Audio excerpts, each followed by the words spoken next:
All right, good evening. Welcome to the Tuesday, January 17th meeting of the Bethany City Council. I'll call the meeting to order. Would you please stand for the invocation by Councilmember Lunstra and remain standing for the flag salute, please. Would you pray with me, please? Our Father, we come to you tonight with grateful hearts of opportunity, not only to live here in Bethany, but in the United States, and to be ultimately called your children. We bring this meeting tonight, Lord, lay it at your feet. Give us wisdom and discernment and the ability to make the right decisions for the betterment of our community. We pray for our soldiers and those fighting for our freedoms and those in our governments, that they will do the best that they can according to your will. We pray these things in your name. Amen. Amen. Please turn and face the flag. Attention, salute, pledge. I pledge allegiance to the flag of the United States of America and to the republic for which it stands, one nation under God, indivisible, with liberty and justice for all. Thank you. Please be seated.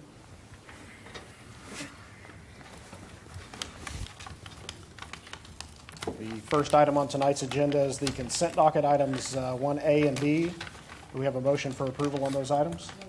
Do we have a second? Second. Please post your votes.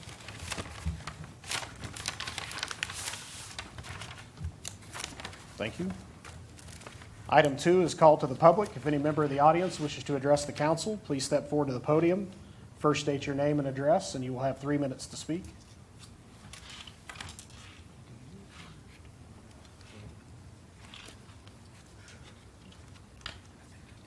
Hearing or seeing none, I'll move on to item 3, which is presentation of the 2016 audit report. JD? We have with us tonight our auditor, Casey Russell. So at this time, I'd like to invite Casey to come forward and take it from there. Real quickly, J.R. Robinson, our finance director, is ill tonight and couldn't be with us. That was excellent timing. I walked in the door and did the invocation. I'm up. Everybody should have a copy soon. This is, of course, the June 30, 16. The first thing you're going to notice about it is it's a little bit thinner than what we're used to seeing. One of the things that we did this year is we updated and modernized the footnotes, which hadn't changed for quite some time. So it's going to be a little bit different, but the financial statements are basically the same as what we've seen in the past. The audit opinions on page 1 and 2, these are unqualified opinions. It doesn't get any better than that. We can't do any better than that. So that's good stuff. Page 3 is our statement of position. It's a balance sheet. Shows our assets and our liabilities. You can see for the year end, we ended up the year with $18 million in unrestricted cash. That's a lot of cash in bank. Restricted cash, $3,990,000. Investments, that's all in CDs and things of that nature, $5 million. Receivables. The receivables in the governmental side, that's all collected money by the time we get to it. So we know that number is 100% good. The receivables in the business side, that's utility billing. That's really good. We have a lot of confidence in that number. $1,723,000. Interest. Assets for the year, $64 million. Liabilities. Sliding past this deferred, and I'll go to the deferred outflows in a moment. Total liabilities for the year, $31 million. 23 of that's long-term. $5,578,000. That number right there. That is all pension liability related to the fire, police, and the city employees. The bulk of that is fire. Now, we are never going to have to pay that liability. The state has to pay that liability. But because of a quirk in the accounting rules, to get that unqualified opinion, we have to go ahead and put that on there. But that's not a liability we're ever going to have to pay. So I want everybody to understand that. And our balance sheet is good enough to where we can take that hit. We can take that liability and still look good. Some towns not so much, but we can here in Bethany. So real assets, $64 million. Real liabilities, $31,793,000. Gives you equity of $31,728,000. This is a very nice looking balance sheet. Your debt to assets, debt to equity looks really good. So nothing to complain about there. The only thing you might notice in the governmental activities, you see long-term debt liabilities, $8,359,000. That's the new bond issue for the library. with discount and premium. That's why it's not that even $8,150,000 that you put out there. Statement of activities on page 4. This is the left hook. It reads from left to right and down. You've got 3 sections. The top section is governmental. The middle section is proprietary, the Public Works Authority, and the bottom section is a catch-all. Now, this 4th column over, where you see governmental activities, all those negatives, $8,400,000. All negatives, that's bad. Well, no, it's not, because we don't charge for general government, we don't charge for police, we don't charge for fire, so we don't have a lot of revenue in that 2nd column to push back against all the expenses. That's what taxes are for. So as you see, we have $1,084,000 negative, but we slide down and we pick up all that tax revenue of $8,402,000, brings that loss to $7,936,000. Now, what you have to understand, in this first set of expenses, we have a lot of depreciation. Depreciation on this building, on fire trucks, police cars, that type of thing. Fire trucks and police cars, depreciation's a real thing. On this building, I moved up here in '89, and it's still here. So to a certain extent, some of these assets, it's a little deceiving. With the water department, you can see we've got the same type of thing, revenues and expenses. We've got a little bit of ups, a little bit of downs. Hospital, we're kind of down because we don't generate a lot of revenue for the depreciation that we have in the hospital.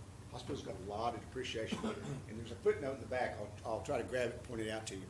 So we've got a $7,000 loss in the governmental section, $1,003,000 in the governmental, but once again, a lot of that is depreciation. That is not all cash loss. Page 5. These are the fund accounting statements. This is the old way of doing it. Back in the dark ages, when I first got out of school, the funds. Here we have removed all of the long-term assets, the fire trucks, and the police cars, because this is just the governmental funds.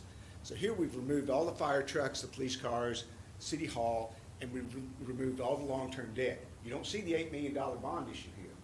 So we pulled those long-term assets, those long-term debts out. This statement is really cash in, cash out. So we start off with that $14 million you can see up above, and we reconcile it to the net equity that we had on the first balance sheet we saw of the $5,021,000. And what happened in there? You can see the governmental assets are pulled out of $5,003,000, the pension, all the pension stuff, $5 million, $2 million, $3 million, and then long-term liabilities of $8,997, which brings it back, reconciles it back to the first balance sheet that we had. Questions? Okay, I'll keep rambling along here. If anybody has a question, just jump in. The longer I talk, the faster I go. So this is an income statement for the governmental funds. And once again, this is the old style of doing it. And you can see we have revenues of $8,007,000, expenditures of $11 million. The difference between this income statement and the other one is you're going to have that $85,000.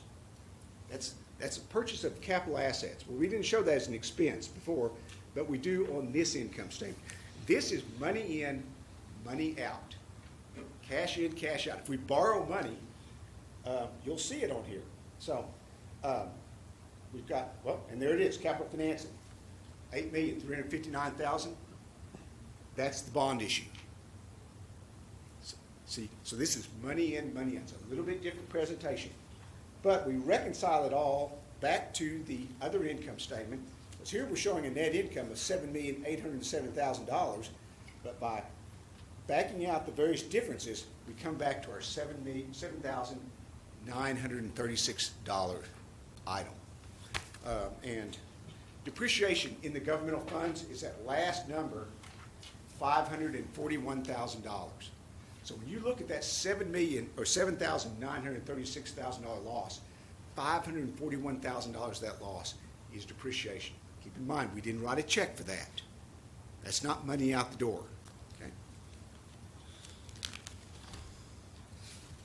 Okay. Page 7, this is the Bethany Public Works Authority and the Bethany Hospital Trust broken apart. This total column here will match that very first balance sheet that we saw a moment ago. And I don't think your facial expression has changed one whit. It's like, so we've got a little levity. So you can see the two pulled apart. Most of the money, of course, is in the Public Works Authority. The Hospital Trust has got $1.9 million, investments $3,800,000. All the liabilities except for a small $1,566,000 are in the Bethany Public Works Authority. Not a lot to talk about there. It's basically the same set of numbers we've seen before. The income statement on page 8 is the same thing. It's where we pulled apart Bethany PWA and the hospital. The lease, that $200,000 that we get every year, a portion of that is principal, a portion of that is basically interest, is the way we're calling it. $115,000. Then you see water, sewer, and garbage, $8,123,000. Hospital had $478,000 in expenses, interest income, so you end up with the same net income, which is kind of pulled it all apart. Hospital's a little bit different animal with that $200,000 annuity that you have, and then of course with the money that they're spending out there that we're capitalizing, so it's a little bit different critter. Page 9 is a cash flow statement. Once again, this is just for the Bethany Public Works and the Bethany Hospital Authority. The most important number on this statement is that very first subtotal, net cash provided by operating activities. Now, with the hospital, we realize they're a little under flux this year because you're changing the way what's happening out there. But with the Bethany PWA, I like that very first number, $1,715,000, positive cash flow from operations. That means you're generating more money from your operating revenue than you're generating your operating expenses. That's really good. When that number turns negative, that's when we need to get concerned. You transferred money in and out. You purchased $900,000 worth of fixed assets. You paid interest on your debt, $432,000. Principal on your debt, $978,000. You liquidated some of your investments, but that doesn't affect your cash flow from operations. So, all in all, that's the most important number. Your cash flow did actually go down in the Public Works, but that's because you're shifting money around and you bought a lot of assets and you paid down a lot of your debt. But the cash flow from operations is the important number. Page 11, these are your fiduciary funds. These are basically funds where people give you money and you owe it back to them. They don't generate revenue, they don't generate expense. So they get their own special little spot there. The footnotes, rather dry, tedious reading, start on page 12. They rock along all the way through page, get to the end of it. All the way through page 35. About 10 of those pages all have to do with your pensions. Police, fire, and OMRF. They've made the pension reporting on those very extensive. It's all kinds of information that nobody understands, and none of it actually even applies to you. But we have to put it in there. But on page 21, on page 20, we have a footnote here talking about capital assets and depreciation. And here you can see the $85,000 worth of new equipment purchased in the governmental funds and the $541,000 worth of depreciation in those governmental funds. And then down below, we've got a little chart where we show where it went to. Management, finance, police, fire, so on and so forth. General government catches most of that. General government catches City Hall, things of that nature. So, page 21, same type of a footnote.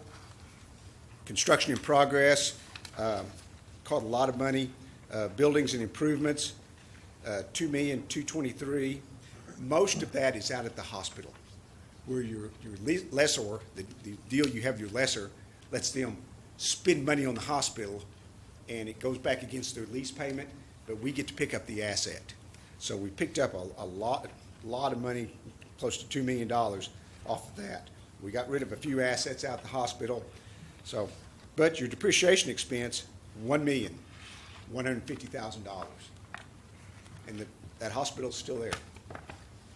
So the water treatment plant, the water and sewer lines, those things, they do deteriorate over time, but buildings, if you maintenance them, they're basically forever.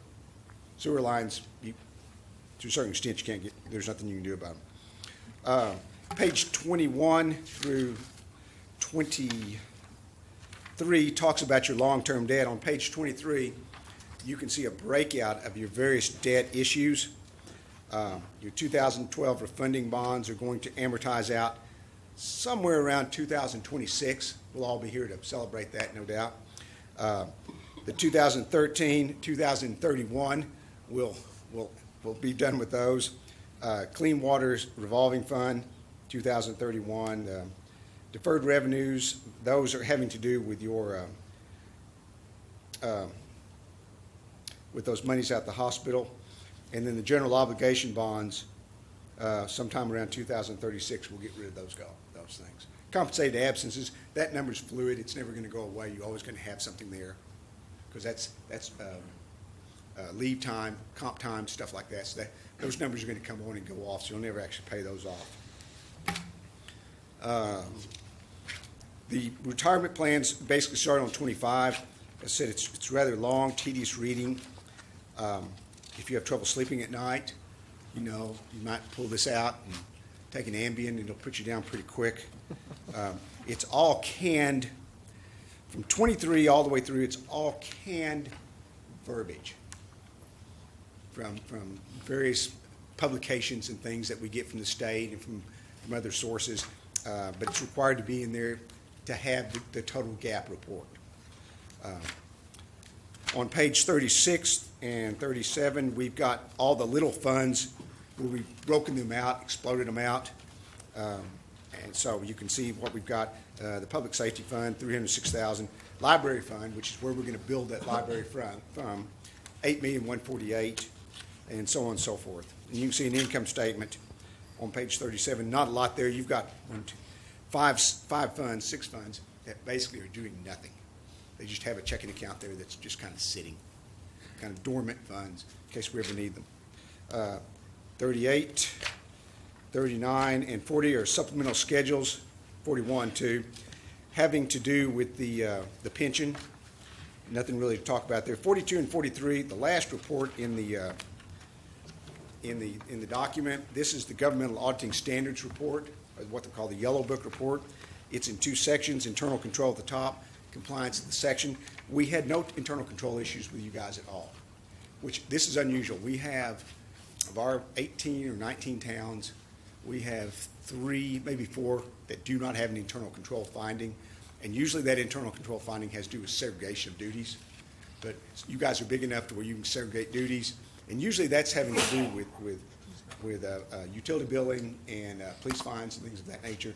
So we don't really have a finding here on that. Compliance with laws, regulations, and contracts, nothing really to talk about there. Everything looked really good there. I mean, oftentimes what we see with laws, regulations, and contracts, that's usually having to do with payroll. People not making payroll tax deposits or filing returns and things of that nature. Every once in a while we'll find something on a grant contract where they charge something to a grant, but we didn't really have a lot of grants here, so not an issue. Questions? I couldn't go any faster. I just have one quick question, well, 2 actually. Where were you in 1982 when I first took my accounting course? It would have been so much more fun than I went through. But and then also on page 3, you were saying we're going to get back to the deferred outflow of resources. Yes. The liability, this pension liability of $5,078,000, it's actually the liability at 7/1/15. It's a year old. So when we put that pension liability on, they make you take the current year, what we spent this year is a deferred outflow, and what we paid out during this year is a deferred inflow, and what we paid out this year out of the program is a deferred outflow because of the timing difference of when those actuarial reports happen. Because apparently it takes those actuarials, months on end to get them to. So you're always running a year behind. And that's why you've got these. But that $2.4 million, that's not a real asset. It's just a deferral of money that when it came into the system, and that deferred liability is just money that left this year, but we're not going to count it this year, even though it happened this year, because that liability of $5 million is a year old. Yeah, it's a lot of fun to book this stuff. It really is. It boggles the mind. And as I said, when they came up with that pension standard is not written for us. It's written for Chicago or New York or Houston or Dallas or Los Angeles, where those cities actually have their own pension fund that they're running and they're responsible for. The firefighter pension, the police pension, were both set up by the state of Oklahoma. The state of Oklahoma, the legislature, and it's recognized by the state auditor, they're responsible for any underfunding of that, not us. But because of the quirks of the standard, we have to put it on there. OMRF is kind of the same way. We didn't start OMRF. That was actually started by like 5 or 6 towns, and we've all just kind of joined it. But as long as you make the payments that they tell you to make, you've got no liability. And you're underfunding. Everybody's underfunded with the fire. Everybody. Police. Last year, you guys had an asset. You actually overfunded it. OMRF is always just a little bit of underfunding, not enough to get excited about. It's fire underfunding. That's the issue. So, and we've got this on Tecumseh and Ardmore as well, where we do total gap reports, and you know they've got liabilities as well. So, did I get you covered? Thank you. On the fire, that's just because they're on a totally different type of pension. Well, I'm not sure how we got to that point with the fire. I haven't really researched it, why they're so much more underfunded than, say, police. The plans are identical. If you look at the footnotes and you read the footnotes for the fire and the police, the verbiage is exactly the same. And we stole this verbiage from people who are smarter than us and adapted it and changed it. But it's talking to the fire and the police. They're the exact same program, just different characters. But for some reason or another, the fire is way underfunded and the police, not so much. I cannot tell you how they got to that point. I honestly can't. If it has to do sometimes with the expectation of investments. In other words, these boards or whatever they say, we're going to earn 10% a year on our investments. Well, no, you're not. But if you say you're going to earn 10% and you don't earn 10% and you didn't fund, you cut down the amount you put into the plan, then you're going to end up with that liability. To a certain extent, that may have been what occurred. You've got a certain amount of accounting legerdemain that goes on with these guys. If they do not come up with a reasonable amount that they say is they're going to be earned on their investments, and you go look at the financial statements. I mean, they have billions of dollars in assets, but they've also got billions of dollars of liabilities and what they're going to have to pay out to their members over their lifetime.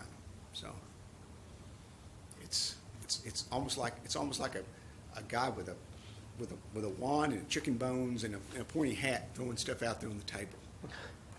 That's not very political, but it's kind of true. Yes, ma'am. You look like you have a question. I really did read the whole thing because I've had my foot elevated. Yes, so I you're needed my something proofreader. to do. You're my proofreader. I'm the Thank you. proofreader. So I did submit changes to JD And we made and them. JR. And for example, we have 9 city council members rather than Got 5 changed. and that kind of thing. But I know you'll change it, so Yes, ma'am. I appreciate that. No, I appreciate that because this is a fresh set of footnotes. The footnotes that you had not been changed in years. And there was all kinds of extra stuff in there that didn't need to be in there. So we went in and modernized and slimmed them down and got it to where it's like, I don't know, 3/4 of what it was. And before this without 9, what we had before was without 9 pages worth of pension footnotes. So trimmed it down, made it a little bit more user friendly for the reader. And we made all these changes. Some of them I look at them and think, oh, really? I can't believe I missed that. So The police and the fire department are funded on a percentage basis requested from the state of Oklahoma and their fire and their police boards, right? you mean the pension? The pension. Sir, I do not know how the legislature comes up with the number that they put into that. I But- know they put money into it because part of our revenue in here is the in-kind, our portion of the in-kind that the state of Oklahoma put into the pension plans. But that does, our other people that work for us, other than the fire and the police department, we contribute to their pensions. Yes, sir. Yes, sir. How well funded is that? It's in good shape. The In OMRF, good shape, or how well funded is it? I can't give you a percentage off the top of my head. I apologize. I'm not prepared to answer your question. I know they say if you're 60% funded, you're good. And I think you guys were well over, I think OMRF, you guys were well over the 60%. I mean, I can go back and dig into the report and try to get you an answer. I just know that the fire department kind of supports everybody. And it depends. Some towns have not been very good about making the required payment that OMRF and police and pension, they give them an invoice to say, you pay this amount, and the city would say, no, we're not gonna pay that amount. And it puts them in a bigger deficit position. You guys, I'm not thinking that's the case with you guys. There's another town kind of south and west of here that did that for years, and they're upside down big time on all their pensions. But that would lead us to having a liability in our pension fund for police and fire unless we were 100% funded. That's, yes, sir, that could happen. That could happen. That could happen, but police, like last year, you guys had an asset.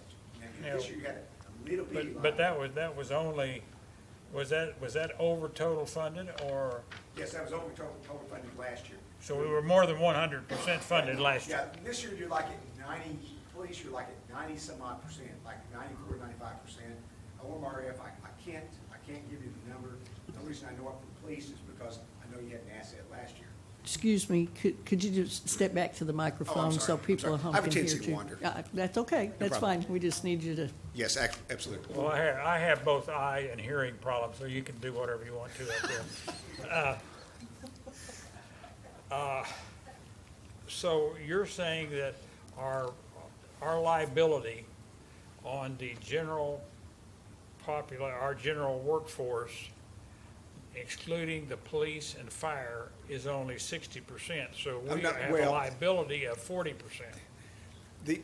You're playing with algebra. I understand here with that. this. And they say that if you're at 60 or 70% funded, that you're fully funded. They call that fully funded. They expect there's going to be a little bit of a difference, and the difference is going to be made up with earnings from the assets.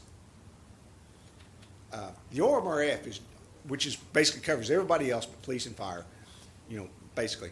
The OMRF plan is in good shape. Nobody is upset about OMRF or scared about the OMRF plan. If anybody's having any heartburn, it's with the fire. And once again, and your previous city manager, Mr. Shugart, he sat on that OMRF plan board, and he got lots of briefings about all three of these plans. And I remember having several conversations with him and with the state auditor and other people. And the fire and the police, you have no liability for that.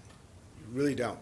Just make your. Yeah, it's past us as long as we send it to the 18 and the 16%. Yes, sir. Whatever that is. Yeah, whatever the percentage. As long as you're hitting those percentages, you're off the hook. We're off the hook. And OMRF is enough fully funded, and you give the OMRF what they tell you to give them anyway. So to a certain extent, if you're funding OMRF the way they tell you to, you're off the hook there. Is what I Even on our non-uniformed yes. personnel. Because that unfunded liability is a number right now. Well, hey, all those people aren't going to retire right now. They're not eligible. They can't. It's a projected liability into the future. You've got these actuarials, once again, these little guys with these skinny pointed hats, and they go out there and come up with these numbers and project, okay, boom, the next 15 years or 20 years or 30 years, this is how much Bethany's going to have, this is their liability factored back to today. And you're saying we're contributing to that all the time. Yeah, your pension liabilities are not an issue. As far as I'm I concerned. don't want them to be an issue because they can be devastating to the cities. Yes, absolutely. If you don't watch those, but oftentimes what you're seeing, like you hear the news reports out of California and stuff like that, that's pension And it's another thing called post-benefit retirement benefits, post-retirement benefit obligations. And that's where we've got a deal where we're going to pay health insurance on this guy that just retired for the next 20 years. Well, I mean, that gets expensive, or things of that nature. And those are big liabilities. Well, we don't have those here. We're not telling the employees, hey, when you retire, we're going to pay for all your health care till you die. And by the way, your wife too. So that's the other thing that's catching a lot of these communities in these other states where they've gone out and they've made these pension deals with their various employees and these post-employment retirement obligations as well. So it's two things. It's not just pension. It's these other benefits that are really grabbing these guys. We don't have that here, at least not in Bethany. I don't want us to have this here. Let us have the bad news now so we can work on it. Well, as far as this is concerned, there's really no bad news. Good. You So guys are you actually stick in your very good shape. Your reputation as this has no fault in this pension plan. No, and in fact, from a standpoint of an auditor, I've been doing this for close to 30 years now. I know my youthful looks to betray me, but this is the first time I've ever had a GO go out. This is the first time. Towns don't do GOs very often. Cities and towns don't do GOs very often. I'm glad you guys did that with the library, because oftentimes what we see is we go out and we build a library and we just pay for it out of the Public Works Authority. But with the GO, you get a revenue stream that pays for that obligation. So that was a good move. I applaud the people of Bethany for approving that. That's the only questions I have. Thanks, sir. Good questions. Anyone else? I just had a general question. Using, just not holding you to a number, but how much, using our assets and our cash and everything, how much more bond debt could we realistically take on and still have all our ratios be in place and be healthy? Bond or just plain debt? Well, probably in the form of a bond, I would assume, but Well, bond, that's going to be contingent on your property tax assessment. And I don't know, wait a minute. debt in general. Wait a minute. I may be able to suss out an answer to that.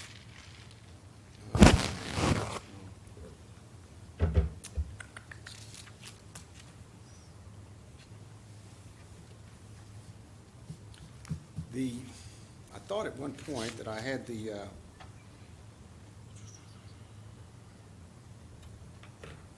no, I don't. It depends on what the assessed value is of the city itself, and you're sharing, of course, that assessment with the school district and to a certain extent with the county. Are you talking about the 64 million? What page are you on? I'm actually on page 29, but that's on a different matter, I think. Well, I thought that was an item that was actually in the footnotes, just as a caveat. I was enjoying the actuarial assumptions on page 29 of the salary increases of 4.5 to 7. Oh, that's all the pension mess. Yeah, Okay, no, I do not have that in there. that's okay. Okay, you could probably take on more debt with your PWA easier than you can with your bonds. I mean, because it said you've got that assessed value and you're sharing that with the schools and with the county. Believe it or not, the county is the person who gets most of your property tax. Schools, number two. The schools get property tax. They get a little bit of property tax for operational money and capital money, but, of course, it funds their debt. A lot of people think the schools get all kinds of property tax to pay light bulbs and salaries with, but that's actually not the case. Most of theirs is with their bond issues and such. As far as your debt levels for your overall, the overall community, you're actually in pretty good shape. Let me just give you a number. 17 million is what I've got in mind, just as a number roughly. We've got a big drainage problem, ongoing issue, and that's just a number that. That would, I would think that would be tough to swallow, but that would be for your finance guy who'd run the numbers. But 17 million sounds like a lot of, that's a lot of debt for an $8 million, for a $35 million asset base. It really is. I mean, it's, how you gonna you're gonna have to raise water and sewer rates, which water and sewer rates are going up anyway. Not here. I mean, that's just a general statement. They're going up anyway. $93 too. It's just a matter of where and when. Questions, comments? None? Thank you, Mr. Russell. Thank you. My phone number and email address is on the letterhead. We welcome your questions and comments. We really do. It's part of the fee. We're here till you run us off. So, thank you. Thank you, sir. All right, item 4 is consideration and approval of ordinance number 1926, amending the employee retirement system defined benefit plan. Item 4A is approval of ordinance number 1926 on reading by title only. Do we have such a motion? Do we have a second? Second. Please post your votes for reading by title only. Thank you. Go ahead, David.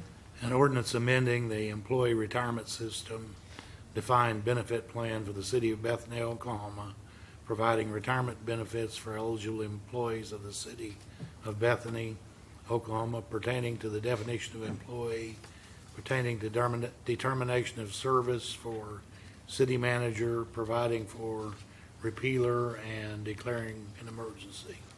There are 4 enacting sections, and Section 5 is the emergency.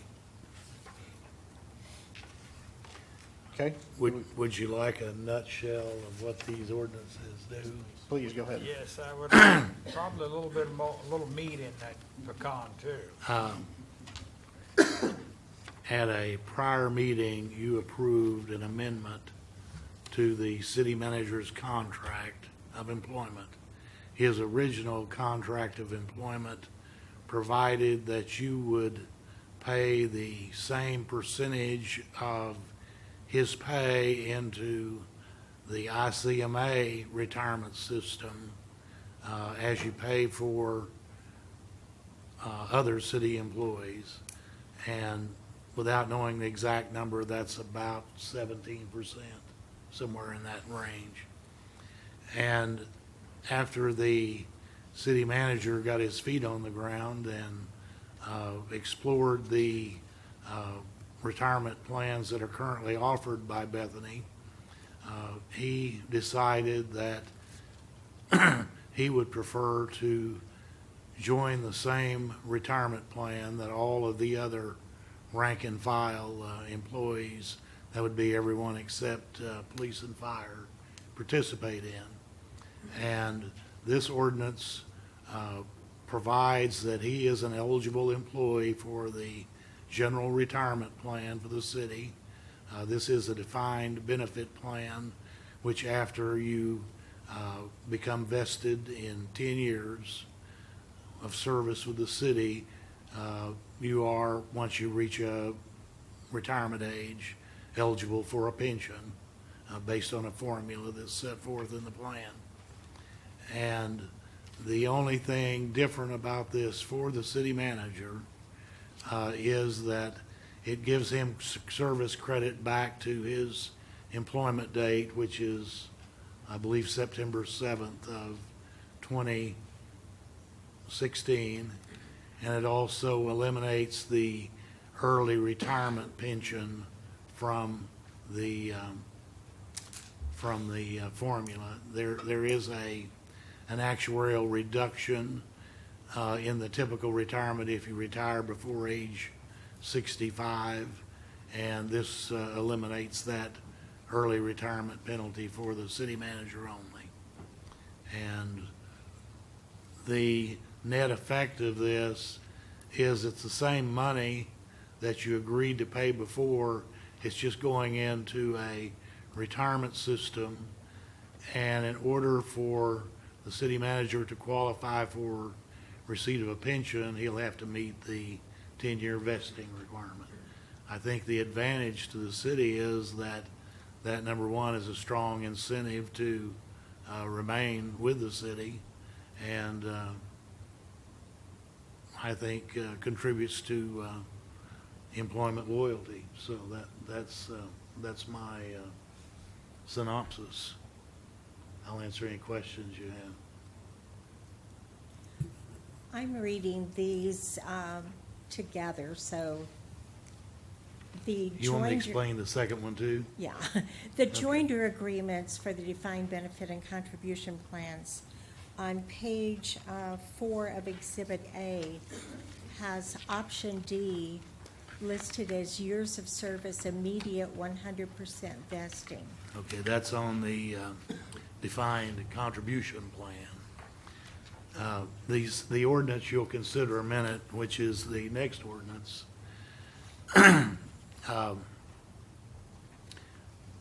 places the city manager into a defined contribution plan, which does not provide for a monthly pension.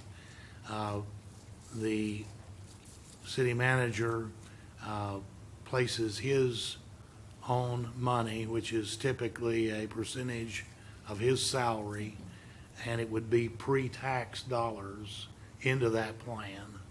And obviously, since it's his money, he is 100% vested. This particular plan does not provide, at this point, for any city contribution to the defined contribution plan. This is solely the city manager's money. And so consequently, he's 100% vested from day one. And it provides a graduated scale of how much he's going to put into it. And that's pretty much his choice. I mean, it's how much he can afford to put in, I suppose. But that's his choice, and he's elected that schedule that ratchets up over, 5 years, I believe. And it's just a way to build a larger nest egg sooner. So he in effect has the same pension plan that the two Steves and Susan down here do, and then he also has his own retirement plan, which is really very comparable to the ICMA plan. It's administered through Oklahoma Municipal Retirement Fund, but it is very similar to a deferred compensation plan, if you're familiar with that term, or a 457 plan. It's very similar to that. Thank you. But the cost to the city of the defined contribution plan is zero. So the net effect of both plans to the city is no different than what you agreed to in September when you hired Mr. Cogg. David, are these numbers in the number 5, the plan design, are those numbers that escalate through the years? Are those That's his money. right? Are those adjustable according, say, if he wants a higher percentage sooner? Can he adjust those We would have to amend that plan. just like we're doing now? Okay, thank you.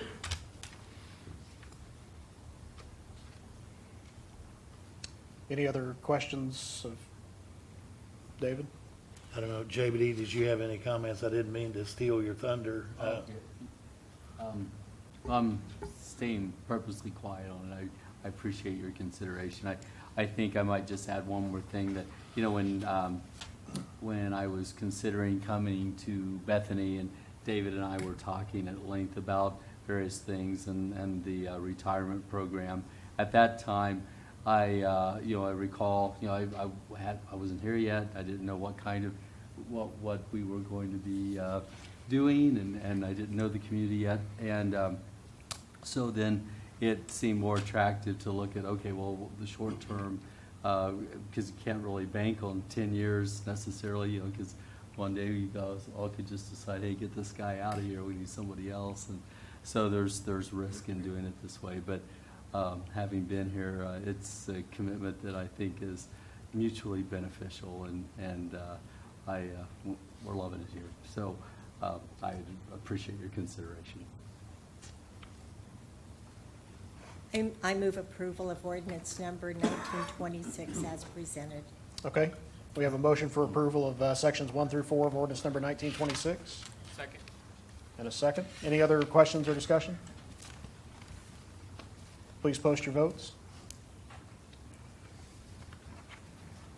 Item 4C is approval of section 5 of ordinance number 1926, the emergency section. Do we have a motion on the emergency clause? Second. Any questions or discussion? I do recommend approval of this because we've been holding the contributions that have been,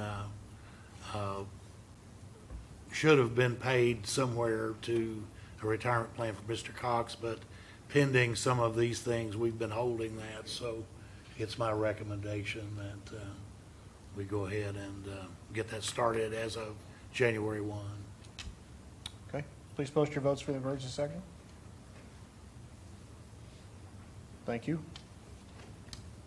Item 5 is consideration and approval of ordinance number 1927, amending the employee retirement system defined contribution plan for the city manager.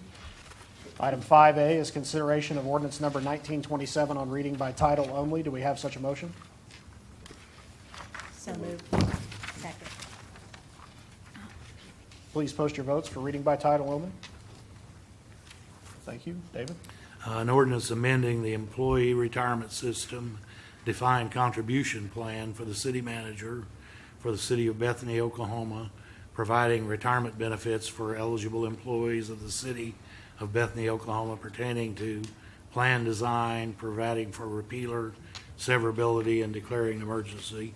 This ordinance has 5 enacting sections and a separate section 6, the emergency clause. I might mention that, and I forgot to mention this earlier, Mr. Galloway, when he was your city manager, participated in this plan. And this plan is specific in that the only person entitled to participate in it is the city manager. So this plan is not available to general employees. All right. Item 5B is approval of sections 1 through 5 of ordinance number 1927. Do we have such a motion? I move approval of ordinance number 1927 as presented. Do we have a second? Second. Any questions or discussion? Please post your votes. Thank you. Item 5C is approval of section 6 of ordinance number 1927, the emergency section. Do we have such a motion? So moved. Questions or discussion? Please post your votes. Thank you. Item 6, consideration and approval of the amended joinder agreements for the defined benefit retirement plan and the city manager only defined contribution plan, and authorizing the mayor to execute the joinder agreements. Do we have such a motion? Sure. Do Approved you have a- joinder agreements as presented. Okay. Do we have a second? Second. Any questions or discussion? David, did you have anything you wanted to add on that? Not really, other than the only, on the defined contribution plan, if you look at the Exhibit A, really the only thing new about this are the limits provided for in that Section 5, which is what sets his level of compensation for 5 years. The rest of it is basically the same plan that Mr. Galloway had, and the other joinder agreement for the defined benefit plan. The only changes to it from the general plan for all the other employees, as I mentioned, is that It gives Mr. Cox credit back to September 7th for service purposes. And also, it removes the early retirement reduction for the city manager only. Other than that, it'll have the same terms as the standard employees have. I did have some questions on Exhibit A, pages 2 forward. And there are just dates that don't make sense to me, and I'm assuming they apply to previous agreements. But for example, number 6 on Exhibit A, page 2, has the date of October 1, 1989. And then on page 3, there's the date of July 1, 2011. On page 4, dates of July 1, 1973. Those dates don't mean anything to me, so I Okay, don't well, know what they refer to. Those are dates of prior adoption of various parts of it. These plans have to be amended periodically to continue to comply with Internal Revenue Service rules. So a lot of those dates have to do with prior amendments for those purposes. All of those dates are consistent with what we've done in the past.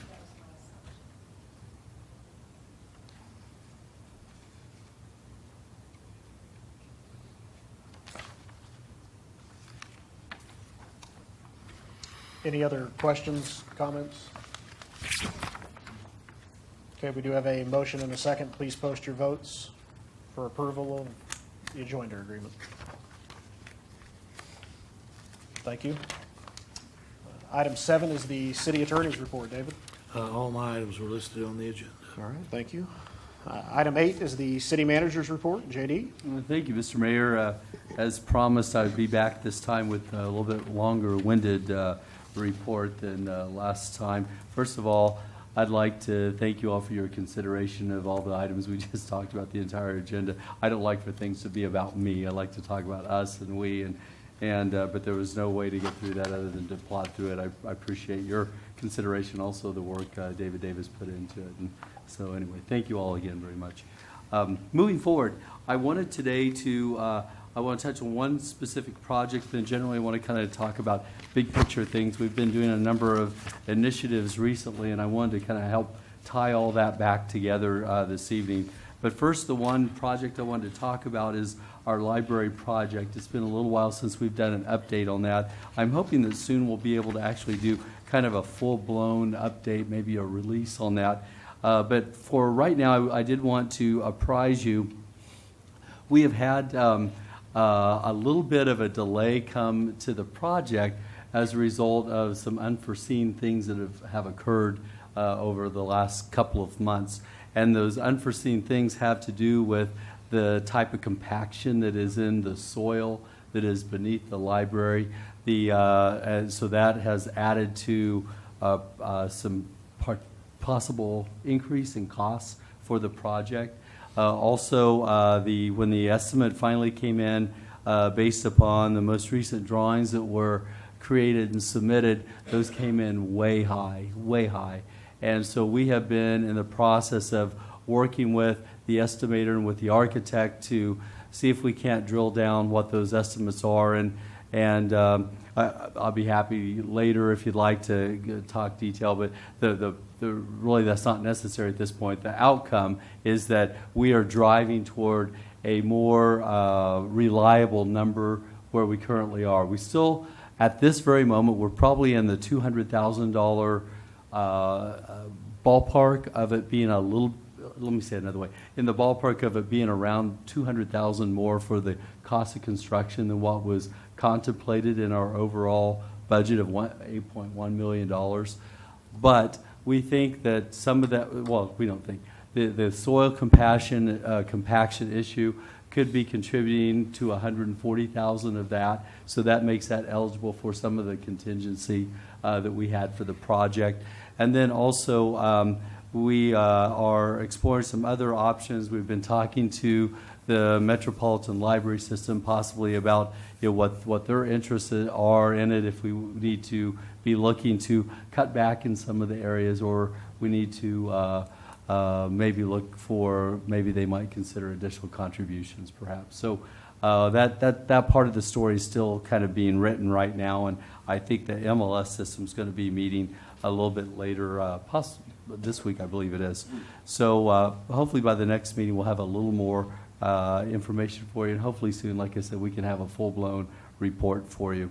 But I did want to let you know that as of now. But after all of that, I think right now our overall schedule, we're still looking at bid letting toward the end of March. We'd projected March 21 before, so if we're looking kind of toward the end of March for that, and then construction commencing in the summer of 2017. I think that's still our latest estimate, that's still on target. So overall, it wound up not costing us too much, and that time that we spent doing that, I think maybe will have saved us quite a bit of money in the long run. So back to the initiatives. As you know, you all have approved a number of new task forces and boards recently, and I've been talking with you all about a number of things that we're doing. But big picture thing, why are we doing all those things is what I wanted to kind of focus on tonight. Tomorrow, we are having a all-employee meeting tomorrow morning in this room, actually, and we've been doing that for the last few months now. And the purpose behind that is to build excellence within our organization. And that is just one of the things that we are doing toward building excellence. So why are we building excellence? It's to carry out these things that we've been talking about, is to carry out our comprehensive plan in the best way that we possibly can, to provide the best service to our community that we possibly can. And the other part of that is connecting our community. So we're not lost in the metropolitan area. We're not just Oklahoma City, that we are Bethany, and bringing back Bethany and this vibrancy of the past. And part of that is not just the connecting peoples and the people, neighborhoods, and our businesses, but also building synergies. We've got a lot of wonderful things going on in our community, as you all know. And the idea is then to connect these people in all these various organizations. We're going to be having a stakeholders meeting a little bit later this week, and I've mentioned that before. What anticipate doing is probably having 2 different council members per month, just kind of rotating, attending those meetings, so all of you get an opportunity to connect with those. But people that are representing the universities and our public schools and education, of course, banking and finance and developers, and building synergies and moving our community forward. And I think that is just vitally important for economic development in Bethany. But then also on top of that, then engaging our public. We have a community of 20,000 people, and I've said this before, 20,000 people. People should be all over the place contributing and making contributions, the ideas, and then also with good works and different types of things to make improvements in our community. So that's the purpose behind the civic boards that we're establishing, and we may have some more yet to come in the near future as well, but didn't want to bite off too much all at the same time. And then the other part is communication. So if we hope to connect people, how are we going to connect them? And we've introduced Nikki Gabbard, our outstanding public relations specialist that has joined us and is doing a great job. If you all haven't been on Facebook lately, I encourage you to tune in. She's using a great sense of humor and just making it fun to see what the latest thing that is going on. And so additionally, hopefully, Steve Harsman and I attended City Manager Conference this last week and learned of yet another tool to help us. It's called Nextdoor. It's an app for your iPhones or your smartphones that you can add that will be like a notification system. We had been in search of a notification system should we ever have an emergency of some sort, or just needing to let people know, hey, we've got a water leak on such and such streets. We're going to have water out for a while. So we were looking for ways to communicate with folks in those kind of situations. And Nextdoor, this Nextdoor app appears to be a great tool for us to use. So we're anticipating doing that. As I said, Nikki is really ramping up our social media website. She is actively working on now, so hopefully in the near future we'll have our new website up and going. And then also the newspaper I've talked about, the Tribune before, and I can't tell you how excited I am about our future with the Tribune and kind of a symbiotic relationship that we're hoping to build with the Tribune and the future of the community. So those things we all have going on, and that's why we're linking those things, and so we can also work on our quality of life in our community and with these various boards that we talked about before as well. Implementing the comp plan, which I talked about.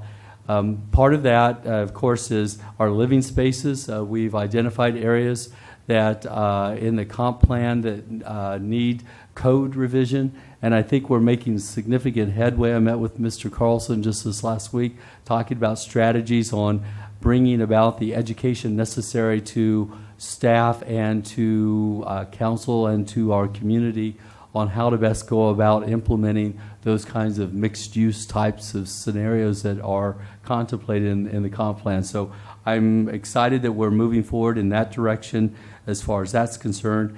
There's a lot of cleaning up types of things that are also contemplated in the comp plan. I've been talking quite a bit about our code enforcement. We're going to continue to strive as best we possibly can to raise the bar very high in that regard, and we're a long way from being there yet, and I want to be the first to tell you, and this is on my watch, and so if we're not meeting expectations, that's on me, and so we're going to actively work to really ramp that up, and then also just the cleanliness of our community and the streets, and we're working, of course, you all probably know our street sweeper has been offline for years, and we are working to rectify that, not to fix that probably needs to just be sold. But we're looking at potentially incorporating that into the budget for this next year for your consideration. But in the meantime, we may be renting a street sweeper for periods of time so that we could go ahead and work on cleaning our streets. And so the image, the way we see ourselves, the way the community that we live in, that we can restore to be in a great place to live, work, and play. And so back to building excellence in our organization. I think I mentioned to you all before that this building excellence is just at the key to us being able to deliver the services that you all expect for us to deliver and our community expects us to deliver. And I've said so many times before, the enemy or the opposite of success is not failure. It is not failure, it's mediocrity. And folks say, oh, that's just kind of good enough. And no, it's not good enough. I'm not saying that we have to go out and spend lots of money, but when we make an effort, we should do our best or try to do our best. And if we don't, we should try the next time to do our best. So that is at the heart of that. And in building excellence in our organization, there's kind of 4 steps: building a cohesive team, being able to define clarity, reinforcing clarity, and then repeating it repeatedly, over communicating clarity. And what I'm talking about in clarity is really at the heart of everything that you do is, why does our organization exist? How do we behave? How do we treat one another? How do we define success? So I think it's really good stuff, but before we get to that, and I anticipate us having conversations between council and staff, having workshops sometime later on this spring to talk about those, which I think are incredibly important. But between that period and now, that we work internally on building a cohesive team. And so that is why we're doing what we're doing to strengthen our team. We're doing, not only are we having the monthly meetings, all staff meetings, we've formed a committee that's like an employee activity committee to have things that will help to bring our employees together. We're far-flung in many of our departments. A lot of our staff don't know one another, And so this gives them an opportunity to get to know one another, for the folks in the police department to hear what's going on in public works, and fire to know what's going on with the water lines and those kinds of things. So I'm really excited that we have those things going on, and that we'll continue to work to make our team as strong as it possibly can be. And the other thing that I'm hopeful for in the not-too-distant future is for us to define some projects that are multi-departmental. I think one of the things it's unfortunate that organizations kind of miss the boat on is a lot of times you have a lot of talent that is untapped and unused. And so someone might have a job to pick any job in the organization, but they might have a real talent in another area, and being able to kind of tap into some of those talents to help benefit the organization and the community, I think will be greatly beneficial. So that's some of the stuff that we have going on, and that's why we're kind of that ties together the things and the initiatives that we have going on.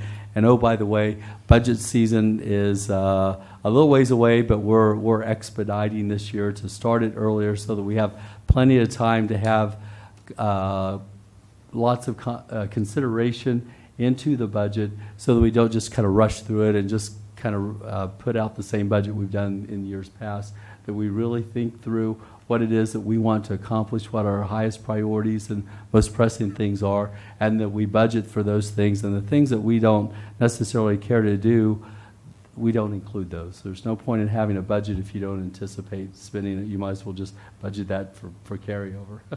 So that's all I have, Mr. Mayor. Thank you. All right. Thank you. Appreciate that. Oh, I'm sorry. One more thing. I was asked at the meeting 2 meetings ago if we had more hard copies of the board applications, and so we printed some of those out to hand out, so I'll just send some both ways. I'm sorry. No problem. Thank you. Item 9 is council members' announcements, comments, and proposals. Councilmember Harris, I'll start with you tonight. Thank you. I continue to hear questions about recycling, curbside recycling. So I'm hoping that can at least go into budget consideration and conversation this year. And if you haven't been in the library recently, you know that they're getting ready to move to another location. And they have a mural behind the desk that shows moving the books from one library to the other. And then all of the ducks and geese are going with them. So I think that's a nice solution to our problem. But it's just fun to watch. And it's exciting to work on the library project and see the results and see it happening. So I thank you for that opportunity. Thank you. Councilmember Holloway. Thank you, Mr. Mayor. I just wanted to thank Mr. Russell for filling us in this evening on our report. It was very, I enjoyed that report. And would like to thank you again, City Manager Cox, for you keeping everybody up to date so that our citizens can hear over Channel 20 also. I know they enjoy that, so thank you. Thank you. Councilmember Moore. Thank you. I was just going to comment real quick just on, we're working on a business law or a business permit license or something like that to that effect. We had talked about that before. And I was going to say, tell the citizens, it's all for positive reasons. When I was younger, when I was a young man starting out in business, I didn't understand why somebody would want to be on the mile of cars, or like the Mathis brothers and have 25 other furniture stores around them. And it just creates more traffic. And once we do have a business license, I don't know if we call it an ordinance or a law in place, and we find out the businesses that are coming into our community, we can nurture them, and we can attract more and more of them, the same, whether it's a series of a certain ethnic type of restaurants or a certain type of stores that are starting to conglomerate, we can nurture those. Plus, each city councilman can go around to the new businesses, and every new business is looking to put something on the wall to show a customer that, hey, we're here. You know, they've got a business license, a letter from us, it gives them more credibility and more chance of them making it, more chance of them staying in Bethany and attracting more. But once we know all the businesses that are here, I think it'll be a good tool to attracting more. Other than that, I just got prayer request for Greg Shirey, Phil's nephew. He's just he's been in the hospital on and off for 6 months. He's just hanging in. So that's all I got. Councilmember Lundstrom. Thank you, Mr. Mayor. I'll just take a short personal note tonight to say the last 2 meetings or so, I've kind of been on a birthday theme with my 2 boys having birthdays. Well, I've got kind of a special one coming up on the 27th, and we'll not have another meeting since then or before then, whichever that is. But as many of you know or may not know, I don't care, doesn't matter, my grandson will turn 3 on the 27th. And when you have a buddy like Grayson is, oh my word, 3's a big time. And we look forward to having Grayson's birthday celebration on the 27th, probably the 28th actually, but his birthday's on the 27th. And Mayor, since I've elected not to refile again, this was probably one of the last few, I don't know how many meetings we'll have left that I'll be a part of, but in reminiscing and thinking about the 15 years or so that we've been on the council, Gilbert, I would be remiss if I didn't start out the kudos to my wife. I got you on that one, didn't I? She is amazing. Not one time has my wife, Paula, said, Randy, why don't you skip tonight's meeting? Or what time will you be getting home? It's always, I wish you the best, do what you love, and do it well, and have fun. Something of that nature. It's always been a positive. Leaving the house, most of the time she's horizontal by the time I get home, and drooling. But that means asleep, if y'all in case. But if you have a life partner like I have, I don't know, words just can't express how blessed we are in that scenario. My family is kind of number one in my life, in case you couldn't tell. Most of yours are. Most of our families are where it's at. And my kids have made us very proud. And that's I just wanted to say that publicly. And Gilbert, you are a part of this anyway. Years ago, when I came and knocked on your door, not knowing who you were, what you were all about, how long you've been in Bethany, your history, any of that,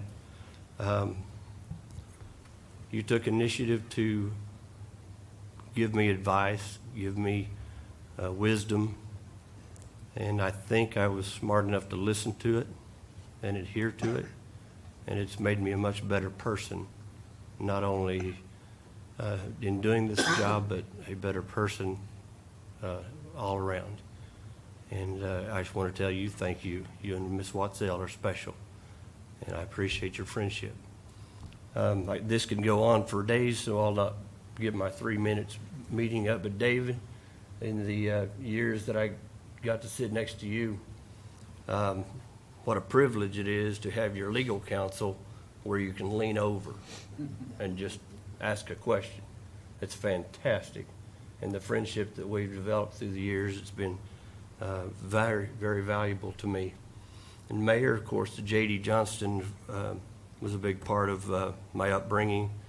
And when you came on board, we never looked back. The confidence that I have in you as not only a person and a leader is the foundation of a lot of what we do up here. And it's very much appreciated. And council members, as all step off this horseshoe and participate in a citizenry role, I will look to you guys as is somebody to lead us and guide us in our future. Grayson is our future. Your children are the future. Your grandkids are the future. And I appreciate working with each and every one of you. And JD, you are the right man at the right time. I don't know how this council did it. Well, I think I do. And I don't know why you wanted to leave Alliance, but bless their hearts. We appreciate your spirit and your willingness to work and to lead us and to show us things that we have not seen before. And to watch this from the outside will be amazing.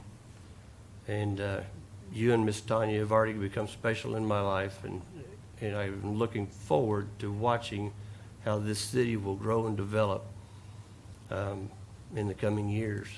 And the fact that you will commit 10 years through these programs that you participate in shows me that you're here for the long haul. And I appreciate your willingness to step out on faith like that and to lead us and to lead our citizens and our employees. Of course, each employee has your own place in my heart, in my life, many, many good friends. Is my 3 minutes up yet? Seems like it Timer should still be. says you've got 3 more, so. Fantastic. I make a motion, you have all the time you want. Thank you. But, you know, we've gone to weddings, we've attended funerals, we've been to graduations, we've been waved at, we've been numerous ways. We've been scoffed at, we've been chewed on, we've been congratulated, but it's all been for the love of the job that we hold. And the citizenry is what drives us and drives our willingness to do this job. And many of those folks have become very, very dear friends. And the employees, gosh, what fantastic friends we've made over the years. I will definitely miss the employee picnic. I would love to be a part of these employee meetings you're having tomorrow, but, you know, that's not my job. The Christmas luncheon we'll have every year, I'll miss that greatly. I mean, there's certain things about this job that you won't miss, but many, many aspects I will. And there'll be other things to say next week, I'm sure, but I think my 3 minutes are up. But I just wanted to tell you guys how much of an honor it's been to sit here. And Curtis, you too have been a big part of my life and through the years. And we've had a great time together. So I want to tell you I appreciate that. Many of you are like family, and it's been very special. Thank you, Mayor. Thank you. Look at one thing if I could real quick. Sure. Randy brought up a point. Would it be possible, we're asked a lot, if we can replay the meetings through the week? I don't know the logistics, but if there's a lot of people that just don't, they fall asleep, they don't have time, they're not there, but. They are on YouTube. The city has a new YouTube channel now that they're available. I can check and see. If we can I've get told a that lot up. of people that, and they don't use computers. Oh, okay. There's a lot of elderly Okay. people especially, but, and if it's not possible, I understand. We'll see. Plus, they could hear Randy's speech again. Absolutely. They did that, so. His grandson can hear it, yeah. Wonderful comment. Councilmember Herron. Thank you, Mr. Mayor. I want to touch base a little bit. I think our most powerful way to get a hold of our citizens is probably our water bill. I mean, that goes out to all the local households. And we have the capabilities now of doing inserts, printing on the envelope. What if we create a Keep It Local campaign on the back of the envelope? And maybe half of it is education-wise, informing people why you need to keep it local, why our tax dollars need to stay here, what it's going to fund in the city. Remind them that the property taxes do not come to us for our daily operations for police and fire. And maybe the other side of the envelope, use it to where we sell advertisements for local businesses. Not at high fees, but just to cover overhead of those. May be a way to get the word out of new local restaurants, local retail in general. So we may look at how that could work, so using that. Thank you for the update on the library. I was gonna ask about that. Good to know there. And the comp plan, we have creating a district for 23rd Street. It'd be good just to start looking at the comp plan and how we're gonna start implementing a lot of the things. Take a good hard look, what are we gonna do to keep the businesses there and attract new, and creating a district, start implementing some of those things. 23rd, 39th Street also, what we can do to start retaining and attracting new on those streets, what we can do as a city. So that's all I have tonight. Can I? Sure, absolutely. I had a meeting on those very two subjects just today on the district, downtown district, and then the B23 or whatever we're maybe going to call the new district for 23rd Street. And so we're working on it. It's on the radar, and maybe we could circle back. And one of that is one thing we can talk about in the future is what we want to do. If we want to do maybe a workshop just on the comp plan, just to focus on that, just like have a concentrated discussion. I don't mean to hijack his time though, but I think that maybe something along those lines might be good for us to do. I think it would. I mean, so we have it. We need to use it now. So, and it's going to take a lot of work to implement it, Definitely. see where we're going to go. So, Mayor, I just wanted to mention that we do have a list of, I think it's 44 items that we're working on, through the comp plan that we're 49, actually. yes. 49 Yes. that we are working on, and that's something that's already been started, and have that many that. Councilmember Shire?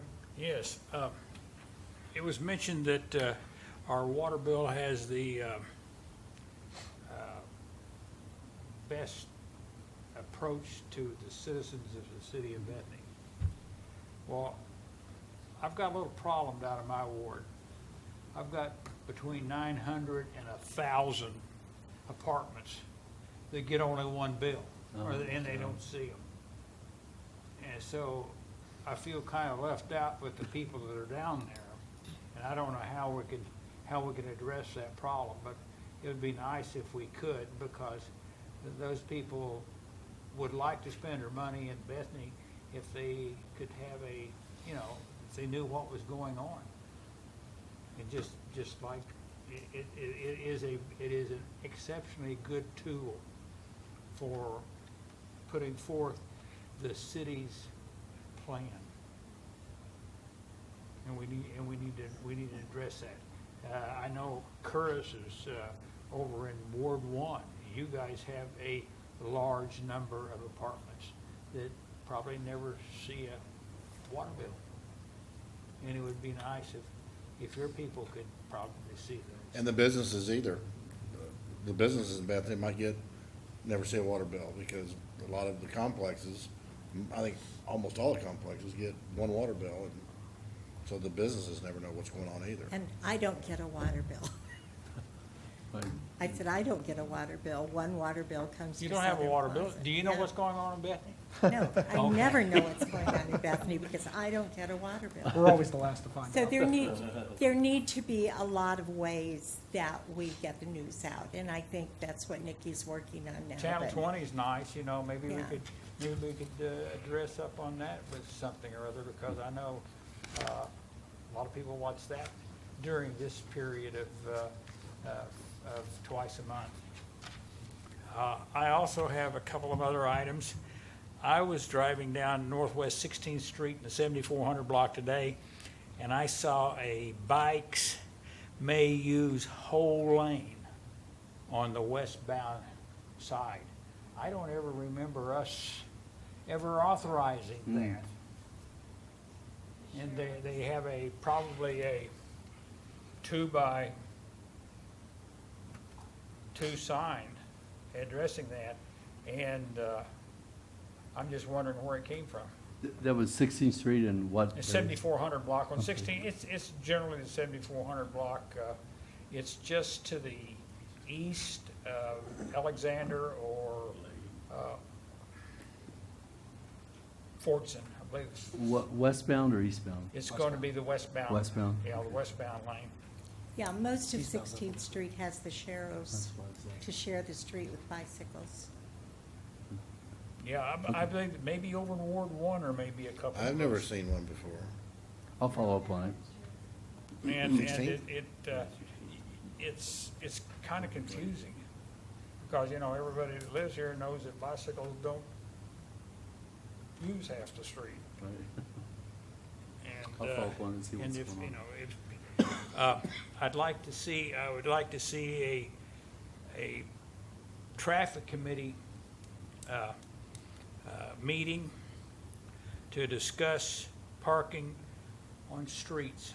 We're getting in certain residential areas, these 26-foot streets are getting so that it's a little bit precarious for a rescue vehicle or even one of our EMSA units to get up and down those streets because of the parking. And if there is a tragedy or like a fire or something like that, they would be extremely limited in how they could fight that fire. And when do you think we'll have some sort of a plan and specs ready for the new library? I think I'm struggling a little bit with what you mean by plan and specs. I mean, the hard copy that you go to work on. The actual Oh, the- biddable document. Yeah, that, just a moment, I'll tell you exactly when we're looking at on that.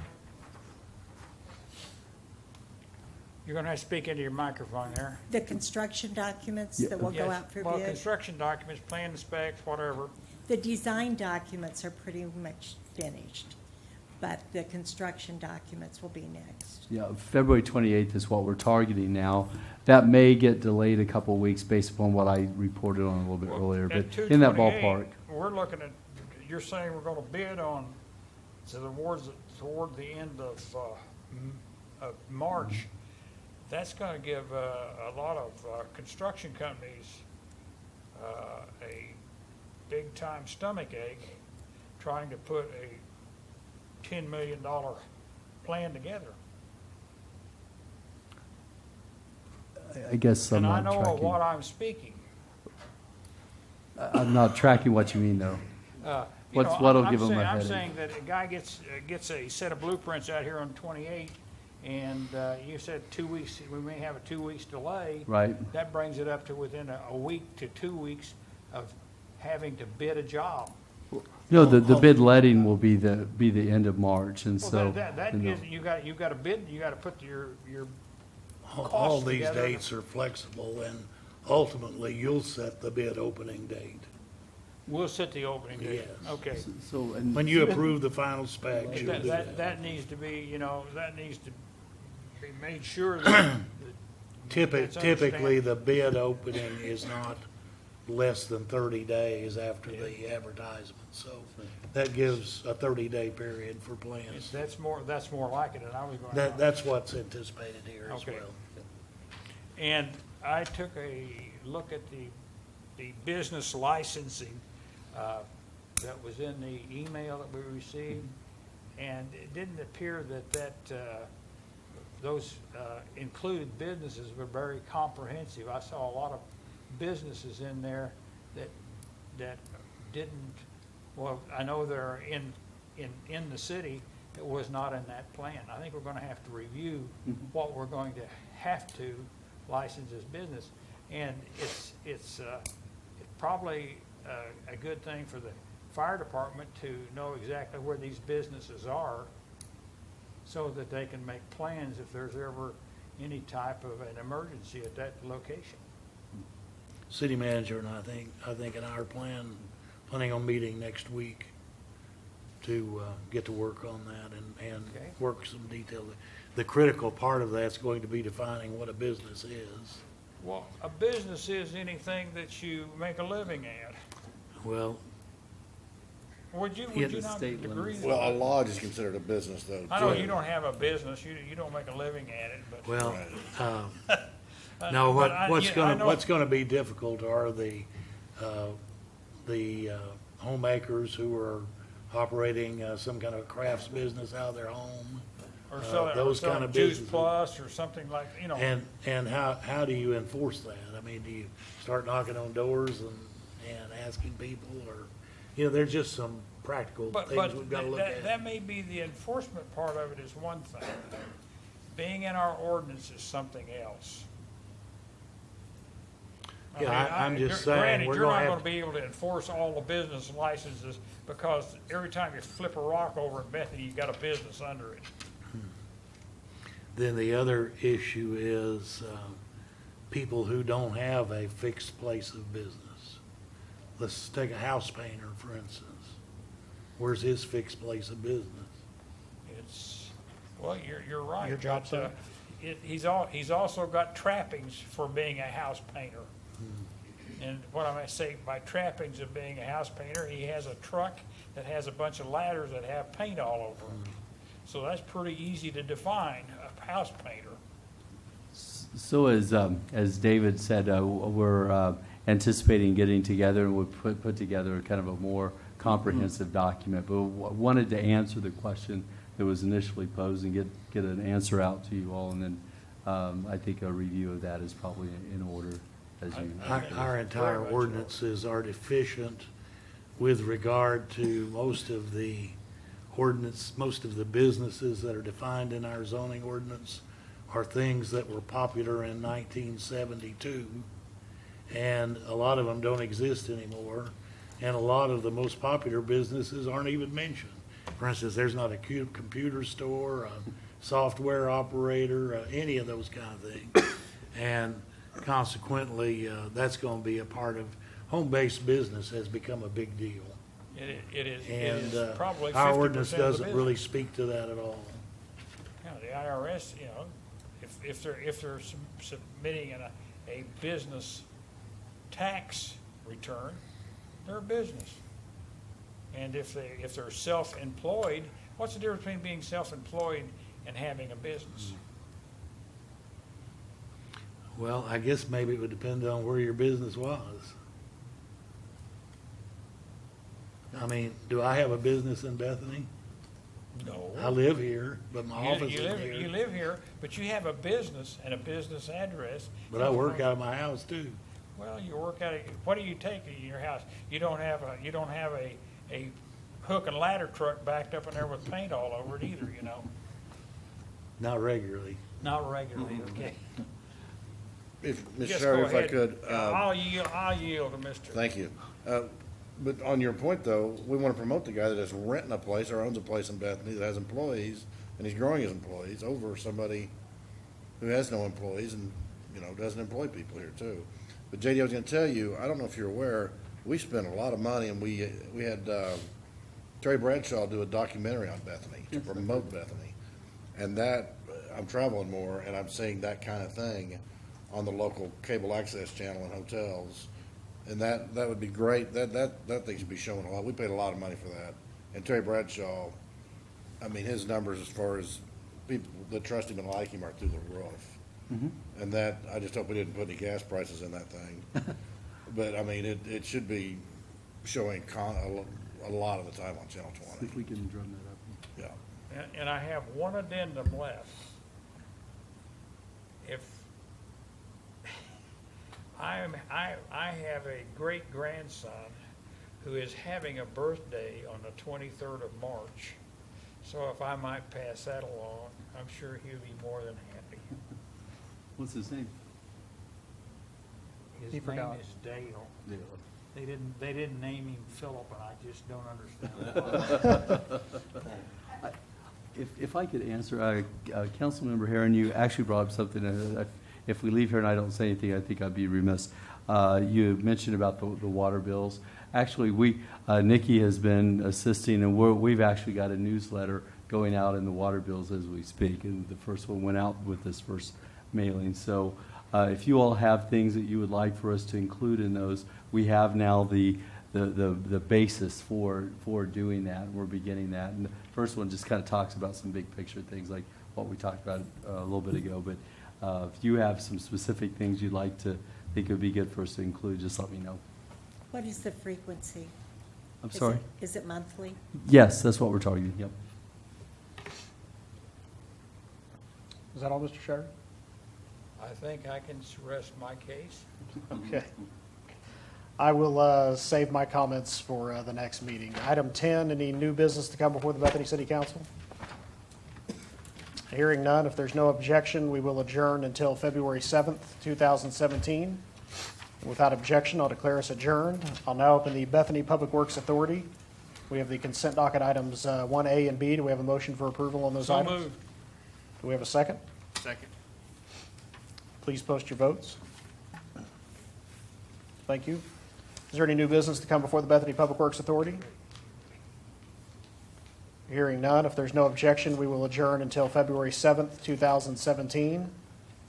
Without objection, we are adjourned. I'll now open the Bethany Hospital Trust. We have the consent docket items 1A and B. Do we have a motion for approval on those items? So moved. Do we have a second? So moved. Please post your votes. Thank you. Is there any new business to come before the Bethany Hospital Trust? Hearing none, if there's no objection, I'll declare us adjourned until February 7th, 2017. Without objection, we are adjourned. I'll now open the Bethany Development Authority. We have the consent docket items 1A through C. Do we have a motion for approval on those items? So moved. Do we have a second? Second. Please post your votes. Thank you. Is there any new business to come before the Bethany Development Authority? Hearing none, if there's no objection, I'll declare us adjourned until February 7th, 2017. Without objection, we are adjourned, and that concludes tonight's business.